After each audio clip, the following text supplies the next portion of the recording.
I never thought I would pay someone just to hold me. I never thought I would cry in a stranger's arms and feel safe. I never thought that one decision made on a rainy Thursday night while lying on my bed would rewrite every chapter of my life. My name is Eve. I'm 28, I live in a tiny apartment above a coffee shop that smells like cinnamon every morning, and for years I told myself I was fine being alone. But that day was different. The ceiling fan spun in slow circles, pushing warm air around the room. My phone glowed with messages I didn't want to answer. Another guy from a dating app had sent a shirtless mirror selfie. Another ex had posted a photo with his new girlfriend, her hand on his chest exactly where mine used to be. I closed the apps, rolled onto my stomach, and stared at the wall. I had tried everything. Blind dates set up by well-meaning friends. Late-night talks that ended in awkward kisses. Relationships that started with fireworks and ended with silence. Nothing stuck. Nothing filled the hollow space behind my ribs. I opened my laptop, more out of boredom than hope. A random article popped up in my feed, Cuddle Therapy, the science-backed way to heal loneliness. I laughed at first. Pay someone to hug me? Sounded ridiculous. But the article quoted doctors, showed brain scans, talked about oxytocin, the love hormone that drops when you're touched with kindness. I kept reading. Real people. Real stories. A woman who hadn't been hugged since her mom died. A man who booked sessions after his divorce just to remember what gentle felt like. My finger hovered over a website link, Certified Cuddle Professionals, Platonic Touch for Emotional Wellness. No nudity. No romance. No funny business. Just consent, blankets, and two humans sharing space. I clicked. Profiles loaded slowly. Smiling faces, warm bias. One stood out. Alex, 34, former counselor, now full-time cuddle therapist. Specialties: deep listening, safe presence, helping you feel at home in your own skin. His photo showed kind eyes, a soft smile, and a t-shirt that read Hug Dealer. Reviews scrolled underneath. I laughed. I cried. I left lighter. He remembered my favorite tea after one session. Best money I ever spent on myself. My heart beat faster than it had in months. I filled out the form before I could talk myself out of it. Name, Eve. Session length, 90 minutes. Preferences: quiet music, extra blankets, someone who won't rush the silence. Date: tomorrow, 7 p.m. I hit submit. Paid the deposit. Closed the laptop. Then I sat on the edge of my bed and whispered to the empty room, "What am I doing?" The next day lasted 1,000 years. I left work early, claiming a headache. Stopped at the store for chamomile tea and soft cookies, nervous host habits. At home, I changed 3 times. Jeans and a sweater felt too casual. A dress felt too much. I settled on leggings and an oversized cream knit that slipped off one shoulder. Comfortable, but still me.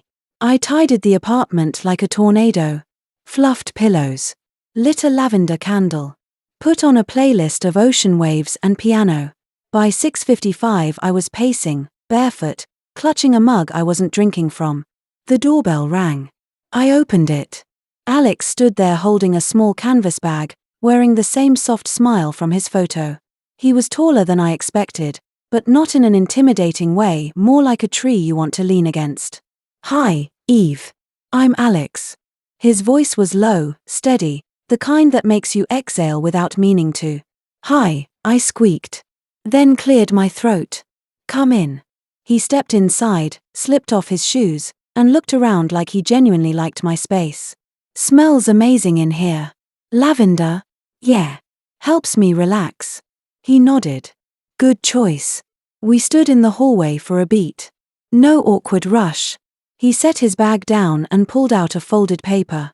"Consent form. We go over boundaries, safe words, everything.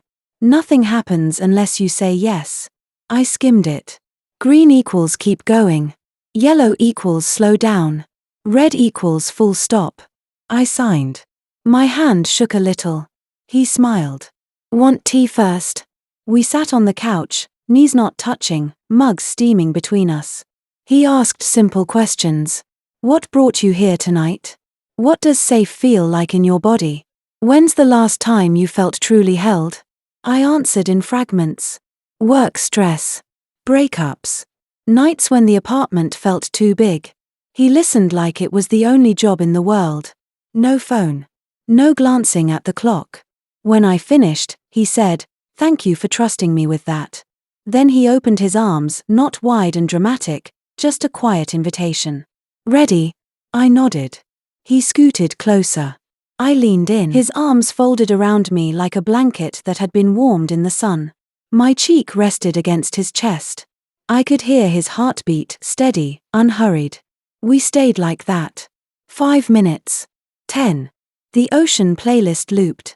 At first my brain screamed, "This is weird. You're paying for this. What if someone finds out?" Then something shifted.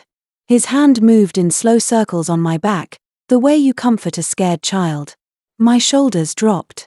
A sound escaped me, half sigh, half sob. "It's okay," he whispered. "I've got you." And for the first time in years, I believed it. The full session was 90 minutes, but time stopped making sense. We moved to the floor, pillows, blankets, a nest.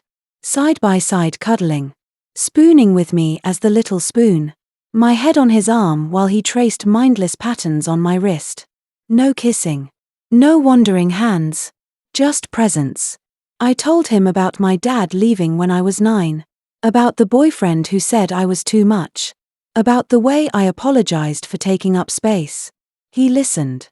Sometimes said, "That makes sense." Sometimes nothing at all. Near the end, he asked, "Want to try the mirror exercise?" I raised an eyebrow. Face each other. Look in the eyes. No talking. 2 minutes. I laughed nervously. "I'll blink." "That's allowed." We sat cross-legged, knees touching. His eyes were the color of a calm sea. I counted breaths. At 30 seconds, I wanted to look away. At 60, tears welled. At 90, I saw myself reflected in him, scared, hopeful, human. When the timer beeped, he smiled softly.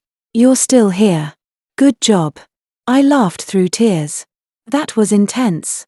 Eye contact is cuddle therapy's secret weapon. He left at 8:30 sharp. Hugged me at the door, firm, brief, professional. "Take care of yourself, Eve. Drink water. Text if you need anything." I closed the door and slid down it, sitting on the floor, stunned. My body felt rearranged. Lighter. Like someone had loosened knots I didn't know were there. I slept 12 hours. Dreamless, deep, the kind of sleep that heals. I booked him again 3 days later. Then again the next week. Each session built on the last. Session 2, we played a game, each shared one rose, something good from the day, and one thorn, something hard. I admitted I'd smiled at a stranger on the subway. He admitted burning his toast. Session 3, he brought weighted blankets. We lay under them and talked about childhood pets.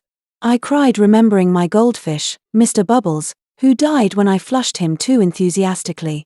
Alex didn't laugh, he just squeezed my hand. Session 4, I asked if we could dance. No music at first, just swaying in the living room. He counted softly, 1 2 3, 1 2 3. My bare feet on his. I felt 8 years old and 70 at the same time. Between sessions, we texted. Platonic check-ins. Alex, how's the new project at work? Me, stressful. But I spoke up in the meeting today. Alex, proud of you. Green smoothie after. I started cooking again. Painting my nails ridiculous colors. Wearing the yellow dress I'd hidden in the back of my closet. Month 2. I noticed things. The way his eyes crinkled when he laughed. How he always asked permission before adjusting a pillow. The scar on his left knuckle, he got it saving a dog from a barbed wire fence when he was 12. I told myself it was gratitude. Nothing more. Then came the night I cancelled. Work emergency. Deadline crash. I texted at 6:45, rain check? His reply, of course. But, everything okay? I stared at the phone. No client should care that much. I typed, can we meet for coffee instead? My treat. No cuddling. Just, Talk. He responded instantly. There's a cafe under your apartment. 7:30. The cafe smelled like cinnamon, remember?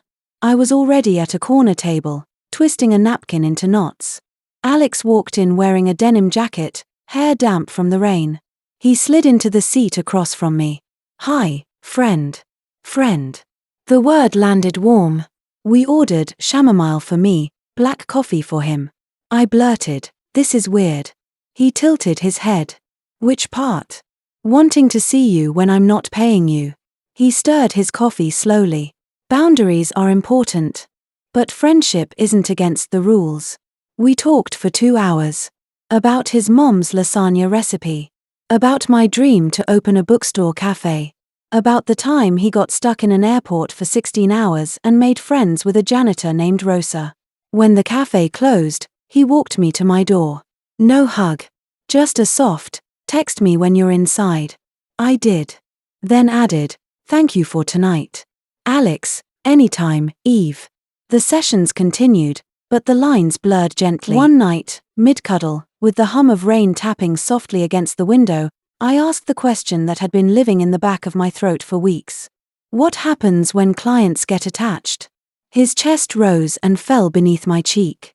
Silence stretched between us, long enough for me to hear the rhythm of his heartbeat, slow, careful, almost hesitant. Finally, he said, we talk about it. Set new boundaries.